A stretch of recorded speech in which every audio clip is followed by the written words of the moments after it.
The GOP failed totally to deliver health reform.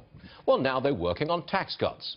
Here with us now, Fox News contributor Pete Hegseth, a foremost Trump supporter. Why should I have any faith in the Republican Party getting anything done on tax cuts when they failed so miserably on Obamacare? You probably shouldn't.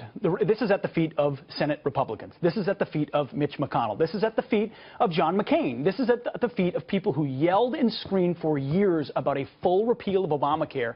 Then when given a chance to vote on it, some reversed themselves, and they couldn't even pass a removal of the individual mandate. Right. If you're a conservative or a Republican, how can you be for forcing people to buy something? The fact that they can't even get a skinny repeal passed lays at their feet. This president was ready to do it. It's on Republicans. If they lose majorities, it's their fault, not the president's. You're a principled Trump supporter. You don't lay any of the blame on this on President Trump. Remember, his tweets have created chaos in the White House. Tell me why a tweet should prevent a senator from voting the right way on something they've been standing up for forever. Right before the vote last night, he tweeted about Alaska Senator Lisa Murkowski and said she was letting the country down. Right before he needed her vote. Because she was, because they knew how she was going to vote. Well, why did he have to tweet it out at that particular point? Why not?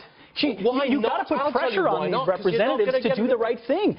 Clearly, their constituents aren't putting enough pressure on. Clearly, the RNC isn't doing the kind of work they should. The White House has to do. At least Murkowski's been voting with Democrats for a long time, more than she's voted with Republicans. Her and Susan Collins, they can basically have them. We know we need them in order to get to 50, and they voted once the right way procedurally. But otherwise, where have they been?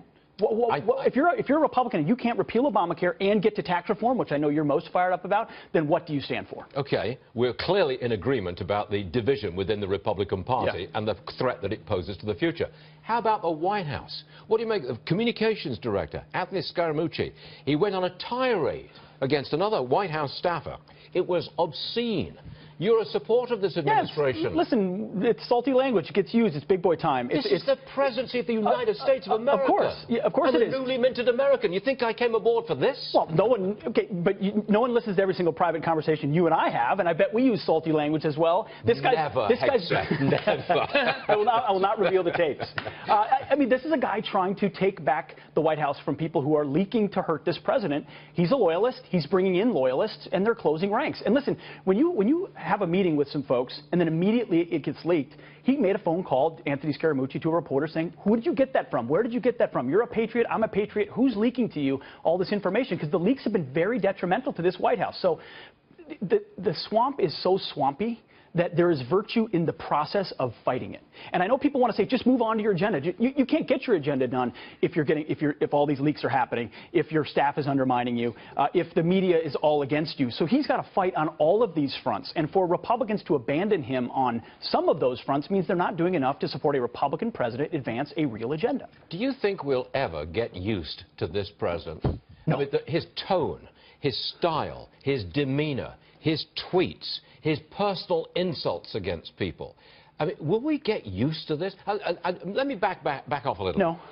I've lived in America for 40 years.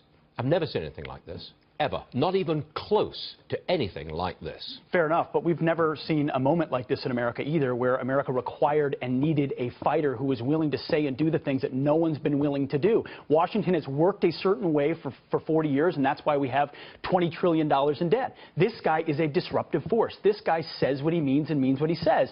And he's bringing in someone like Anthony Scaramucci, who's going to swing just like he does, as opposed to RNC loyalists. I think Sean Spicer and Reince Priebus are fine people, but are they really going to the mat for this president or not? And he wants people that are going to go to the mat with him and for him because he's fighting for this country. If that's what's at stake, then why are we apologizing and glad-handing with Democrats on the Senate floor like John McCain is? Republicans and conservatives should be furious about that. We're not supporting our president. Just don't disrupt my tax cut, Hegseth. I don't want to. We got to get you your tax cut. Yes, get on with it. I'm in for it. Right, Pete. You're okay. Thanks a lot. We appreciate it. Thank you very much, sir.